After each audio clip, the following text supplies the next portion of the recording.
지난 한 주간 평안하셨습니까? 지난주부터 세계관에 대해 살펴보고 있는데요. 오늘은 최초의 세계관에 대해 살펴보고자 합니다.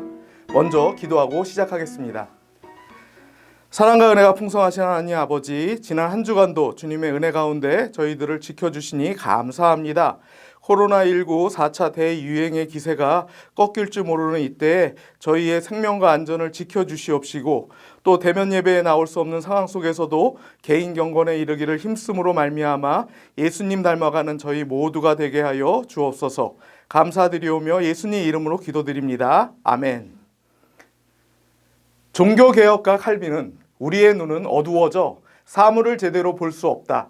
성경은 하나님이 만드신 대자연의 스펙터클 또는 하나님의 극장을 제대로 보기 위한 안경이라고 말했습니다. 성경에 기초한 세계관은 우리의 안목을 고쳐주어 세상을 다른 눈으로 보게 합니다. 창세기 1장 1절을 함께 읽겠습니다. 태초에 하나님이 천지를 창조하시느니라. 아멘. 성경은 우리가 사는 이 우주는 우연히 만들어진 것이 아니라 태초에 하나님이 창조하셨다고 말씀합니다. 성경적 세계관에서 창조를 맨 먼저 다루는 이유는 세상과 만물이 어디로부터 왔으며 왜 어떻게 존재하게 되었는지를 가르쳐주기 때문입니다. 성경이 말씀하는 바와 같이 이 세상과 만물은 하나님으로부터 시작되었습니다. 하나님께서는 자기가 무슨 일을 하는지 정확히 알고 계셨으며, 그래서 이 세상은 우리를 위해 맞춤형 공간으로 창조되었습니다. 그리고 그가 하나님이시기 때문에 이 세상은 완벽했고 하나님이 보시기에 좋았습니다. 여기서 우리가 기억해야 할 것은 하나님께서는 스스로 필요한 모든 것을 가지고 계시며, 또한 그분 스스로 모든 것이 충분하시다는 것입니다. 따라서 하나님께서는 어떤 일을 하시는 데 있어서 우리의 도움이 필요하거나 우리가 그분께 드릴 수 있는 무언가를 필요로 하지 않습니다. 또한 하나님께서는 전지하시기 때문에 모든 것을 알고 계십니다. 심지어 아담과 하와를 만들기 전부터 그들이 선악과를 따먹을지 아셨음에도 불구하고 그들을 창조하셨습니다. 왜 그렇게 하셨을까요? 첫째, 하나님은 사랑이시기 때문입니다. 그분은 우리와 사랑하는 관계를 맺길 원하십니다. 그분은 우리를 사랑하시기 위해, 그리고 우리에게 사랑받으시기 위해 우리를 창조하셨습니다. 둘째, 하나님은 창조주이시기 때문입니다. 진정한 예술가라면 누구나 작품을 창작하고자 하는 바람을 가지고 있듯이 하나님께서는 하나님이 꿈꾸시는 아름다운 세상을 창조하시길 원하셨습니다. 그리고 그분은 그렇게 하셨습니다. 그렇게 하신 하나님의 의도는 무엇이었을까요? 창세기 1장 28절 하반절을 함께 읽겠습니다. 바다의 물고기와 하늘의 새와 땅에 움직이는 모든 생물을 다스리라 하시니라. 아멘. 첫째, 하나님께서는 인간들이 하나님의 권위 아래에서 동물들을 포함하여 이 세상을 다스리도록 계획하셨습니다. 구약 성경 욥기 39장 4절을 보면 하나님께서 욥에게 들소가 어찌 기꺼이 너를 위하여 일하겠으며 내 외양간에 머물겠느냐라고 반문하시는 것을 볼 수 있습니다. 이처럼 인간보다 힘이 센 짐승들이 우리 인간들에게 복종하는 것은 우연이 아니라 하나님께서 인간으로 하여금 이 세상을 다스리게 하신 창조 질서에 다른 피조물들이 순응하기 때문에 가능한 것입니다. 이어서 창세기 1장 28절 상반절을 함께 읽겠습니다. 하나님이 그들에게 복을 주시며 하나님이 그들에게 이르시되 생육하고 번성하여 땅에 충만하라, 땅을 정복하라. 아멘. 둘째, 하나님께서는 인간이 생육하고 번성하여 땅에 충만하기를 원하셨습니다. 창세기 1장 29절을 함께 읽겠습니다.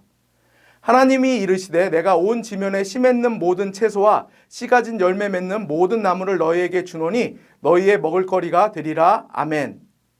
셋째, 하나님께서는 인간과 동물들에게 그분이 만드신 식물로 먹을거리를 삼게 하셨습니다. 창세기 1장 31절 상반절을 함께 읽겠습니다. 하나님이 지으신 그 모든 것을 보시니 보시기에 심히 좋았더라. 아멘. 넷째, 우리가 하나님이 만드신 세상을 보고 그분의 솜씨에 감탄하며 즐기기를 원하셨습니다. 이는 하나님께서 모든 것을 그분이 보시기에 좋게 만드셨다고 말씀한 성경을 통해서 알 수 있습니다. 창세기 2장 24절을 함께 읽겠습니다. 이러므로 남자가 부모를 떠나 그의 아내와 합하여 둘이 한 몸을 이룰지로다. 아멘. 다섯째, 하나님께서는 하와를 창조하셔서 아담이 혼자 있게 하지 않으셨으며 남자와 여자가 만나 부부가 되기를 원하셨습니다. 창세기 1장 27절을 함께 읽겠습니다. 하나님이 자기 형상 곧 하나님의 형상대로 사람을 창조하시되 남자와 여자를 창조하시고 아멘. 여섯째, 하나님께서는 우리가 하나님과 친밀한 관계를 맺기를 원하십니다. 하나님은 인격적이십니다. 여기서 인격적이라는 말은 감정, 지성, 의지를 가졌다는 것으로서 하나님께서는 인간에게도 하나님의 형상을 따라 인격을 주셔서 서로 친밀하게 교제할 수 있게 하셨습니다. 또한 하나님께서는 우리가 기꺼이 그분께 순종하기를 원하십니다. 인격의 요소 중 의지는 다른 말로 자기 결정권이라고도 할 수 있는데 이처럼 자기 결정권을 주신 이유는 우리가 프로그래머화되어 있는 로봇이 아니라 자신의 의지에 따라 하나님을 사랑하고 그분께 순종하기를 원하셨기 때문입니다. 이처럼 하나님께서는 무에서 천지를 창조하셨습니다. 그리고 그분은 지금도 살아계셔서 우주와 인간 세계에 끊임없이 관여하십니다. 그러나 이신론에서는 우주를 거대한 시계로 비유하고 하나님을 그 시계의 제조자로만 간주합니다. 따라서 이 세상이 자연 법칙에 따라 스스로 돌아가게 내버려 두었다고 주장합니다. 이는 하나님께서 이 세상에 대해 전혀 관심을 갖고 있지 않다는 의미인데 그렇다면 하나님께서는 이 세상을 창조할 이유가 전혀 없게 됩니다. 또한 이 신론에 따르면 이 세상에서는 기적 같은 일들은 전혀 일어나지 않아야 하는데 그렇지 않은 것을 보아도 이 신론의 주장이 잘못되었다는 것을 알 수 있습니다. 하나님께서 우주 만물을 창조하셨기 때문에 하나님께서는 우주의 근원이십니다. 그러나 우주의 근원이라는 말이 그분 자신으로부터 우주 만물이 나왔다는 의미는 아닙니다. 우주 만물은 그분의 말씀으로 창조되었습니다. 하나님께서 만드신 피조세계를 보며 그분의 경이로움을 발견하고 하나님을 경외하는 저와 여러분 되기를 바랍니다. 감사합니다.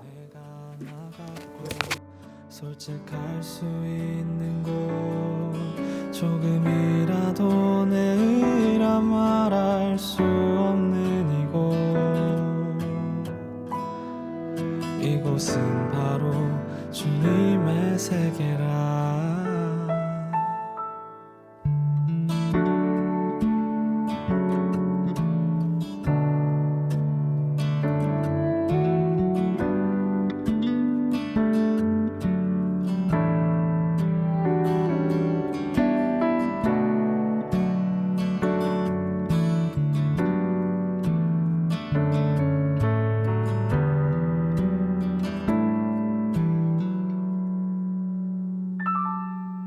세상은 항상 말하네 그 길이 아니라고.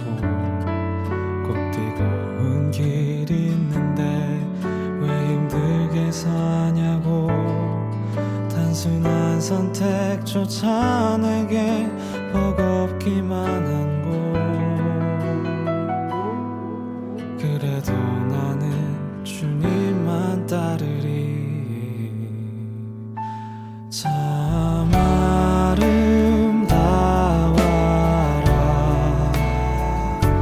주님의 세계는 저 솔로몬의 옷보다 더 고운 백화.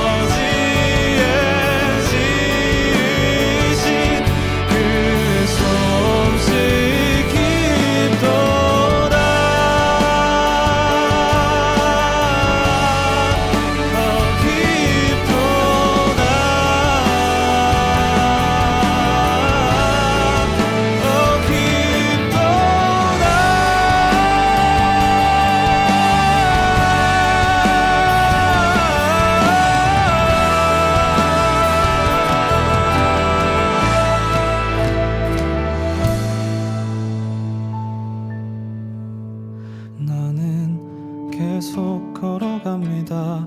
수없이 넘어져도 그들의 방향과는 조금 다르다 해도 내가 가는 길이 주가 가르쳐준 길이니 이곳은 바로